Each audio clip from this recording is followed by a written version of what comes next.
7 of our youth group members, as well as Dana and Lauren, went to Washington, D.C. during our spring break this past week. We went to an Episcopal church called Church of the Epiphany. The organization we stayed with is called YSOP, which stands for Youth Service Opportunity Project.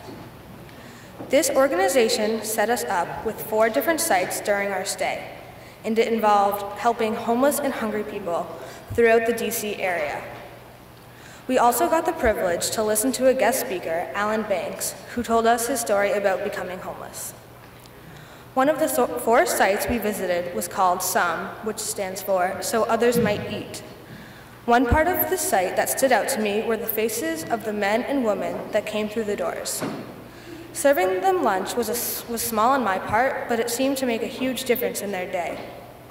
They all seemed so thankful for our work and excited to come in and relax for a bit. I really loved this direct service because of the immediate responses we got. Seeing the people we were helping made all of the statistics and numbers of homeless people so much more real. We served over 300 people for that lunch that day, and that alone is so rewarding and definitely inspired me to continue.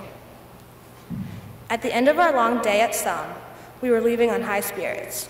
We were treated to lunch by their staff, but on our way out, we were stopped by the manager of the organization. She sat us all down and sincerely asked how we were all doing. She had known we were from the Boston area, and after hearing about the horrible tragedies over the past week, she wanted to make sure we were all doing okay and that our friends and family back home were okay. She was so concerned about us, which made me feel like not just another volunteer. I find it ironic that I went to DC hoping to go out there and make some sort of change in someone's life because of our service. I obviously was not expecting a terrorist attack in Boston when we were gone though. It made me scared and want to go back home just to make sure all of my friends and family were okay and all safe. This woman who was so busy who makes sure everything runs smoothly in the organization did not forget about us. Since she works at a soup kitchen, it is her job to be a friendly, gracious person, but to receive that attention on a personal level made it more special. She was so thoughtful and kind to us, and all of her concerns and attitude just really stands out in my memory.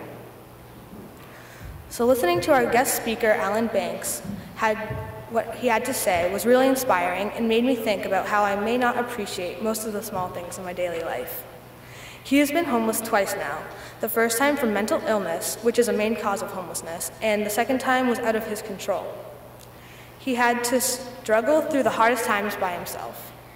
He told us that now he has a steady life at his own home, he always appreciates taking out the trash.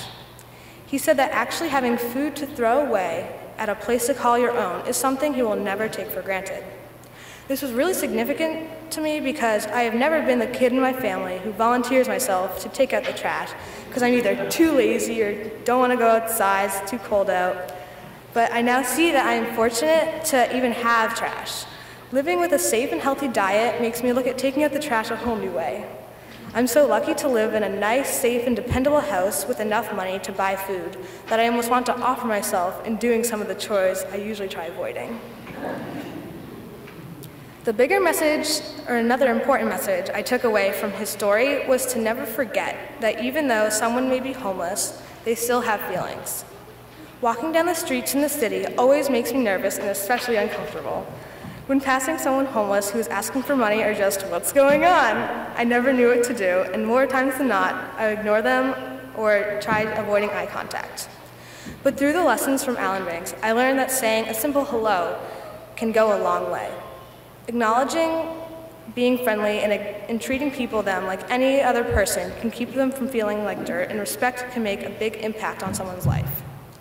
There were so many great lessons and memories I got from this trip, and I want to thank Dana and Lauren for making it all possible and for all their hard work. Thank you.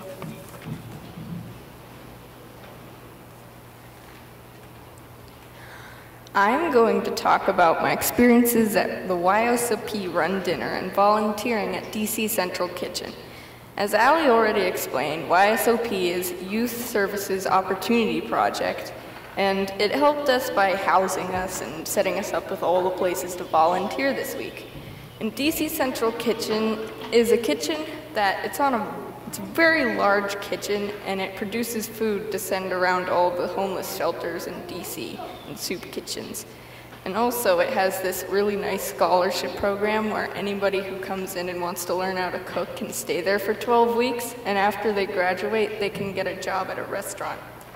Anyway, almost every day we volunteered was spent at a kitchen of sorts with various jobs that ranged from preparing food all the way to washing the dishes at the end. There were two very different aspects of our service at the programs, which were direct service and indirect service. Direct service for me was seeing the impact of my work instantaneously and getting the gratification that I really made someone's day in a split second. Indirect service is more like being a single gear in a huge clock. Both require the same amount of contribution and will to help others, but indirect service is on a much larger scale than direct service. My only experience with direct service on the trip was during the YSOP dinner. I had the privilege of making mashed potatoes and gravy for 40 people we served that night. Let's just say there's a first time for everything. I had a lot of first-time experiences on this trip, and sadly, one of which included my first ever verbal interaction with a homeless person. Every time I go to Boston and I see a homeless person on the street, I can't help but remember all of the stereotypes of them being lazy or addicted to drugs or all around dangerous. I and 99% of the world's population treat them like they're invisible, defective, or not even worth a split second of eye contact. Instead of just serving those 40 people a hot meal and letting them back out on the streets after 45 minutes, we all got to sit down with them and indulge in my potatoes from a box and burnt gravy. I was nervous to interact or even be near these people because of every stereotype I previously mentioned. Already feeling worlds apart from the homeless, I subsequently ended up sitting with a deaf man and a man who only spoke Spanish. I thought that there would be an even greater boundary between us because of those two bumps in communication, but from the moment they introduced themselves, the separation vanished. Who knew that a game of Connect Four and a free meal could give me an enlightened sense of community? The deaf man, Carlos, and the Spanish man, Jorge, both arrived around the same time. Even though Carlos was deaf, he was still able to speak to all of the other guests and me. The way he spoke, it was as if he had known everyone for years, which may be the case, but he also spoke to me in the same mannerism. He was so friendly towards the Spanish man that I was shocked when they left on their own at different times. My service at the YSOP dinner had the most prominent impact on me because it showed me that, though we think we're all so different, even the deepest and most sequestered parts of human nature give us the common bond of community. That night, I realized that I'm not worlds apart away from anyone. I also learned this from Samuel at DC Central Kitchen. When he found out I was from the Boston area, he immediately gave me his condolences for the marathon tragedy. Even though I told him that no one I knew personally was injured by the blast, he cut in by saying we were all injured by it. I didn't think much of it at the time, but it grew on me. Samuel, a sous chef at DC Central Kitchen, reinforced the lesson I learned from communicating with Carlos and Jorge by making it apparent that even though he lived many miles away from the tragedy, he was still just as affected by it as someone who lost a loved one to it. Samuel struck me as someone who was very passionate in more ways than one. Even though his service was indirect, he was devoted to having the best possible food at the end. At first, I didn't understand the impact of my vegetable chopping because I didn't have anyone telling me how much 5 pounds of chopped leeks was helping them out. I only began to understand how I was contributing anything when Samuel made me re-chop every single chopped piece because they were too long and he only accepted restaurant quality. Instantly, I got the conceited notion that I was unappreciated for my hard work. After milling his comment over, though, for another hour of re-chopping leeks, I realized that I wasn't being unappreciated. The people receiving the food were being cared for as if they ordered food from an actual restaurant. This was a shift in my worldview. I realized that the entire universe doesn't revolve around me, and if I was going to do something, I have to do it right, because these were the lives of actual people depending on their next meal. My experience at the DC Central Kitchen made me realize that indirect service is not a haphazardly chopped leek. It is just as important as a chop of a leek for direct service.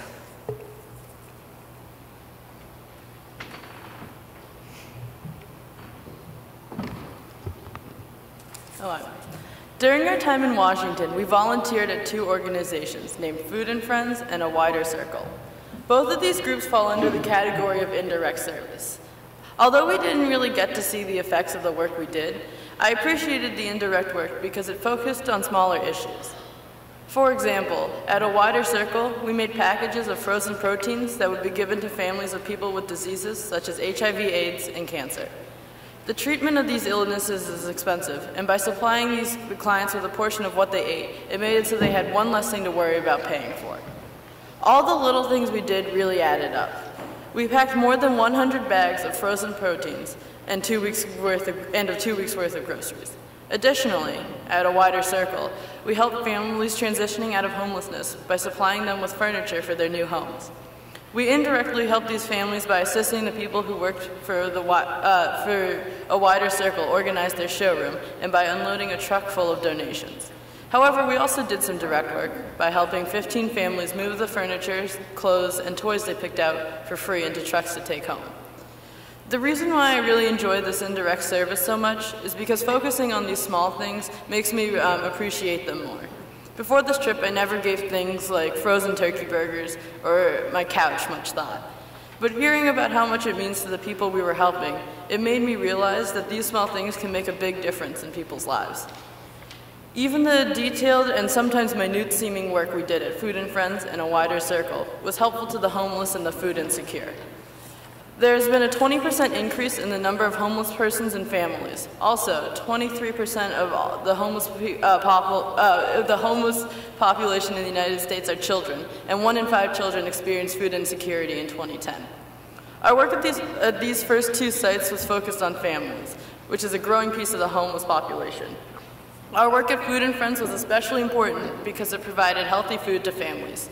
Obesity among food insecure children is extremely common due to the low quality of food they receive. Children that continually go hungry often have poor health, behavioral and emotional problems, and difficulty socializing with peers. Furthermore, at A Wider Circle, it was important because it let families have things that for free that many times we take for granted. I thought it was surprising that people who worked for these organizations were so enthusiastic about their jobs. While we were working, I sometimes thought that it was difficult to work without seeing a direct result of what we did, and it could get discouraging sometimes. The employees of these organizations inspired me to keep working hard because they knew how much of a difference they were making. At A Wider Circle, we had an opportunity to play with 2 little girls whose family was picking out some furniture for their home. Seeing the look on their faces when we told them they could bring home as many toys as they wanted made the hard work and wondering if we were actually helping others worth it. This indirect work is extremely important because it isn't as focused on as much as direct work. When many people think of helping the homeless, they don't think about moving furniture or packing groceries. Although it is sometimes hard to keep working when you don't see the direct effects, it sometimes are the little things that make the biggest impact. Thank you to Equipping the Saints Fund for providing financial support for the trip. And thank you to Lauren and Dana for taking us on this trip and dealing with our craziness.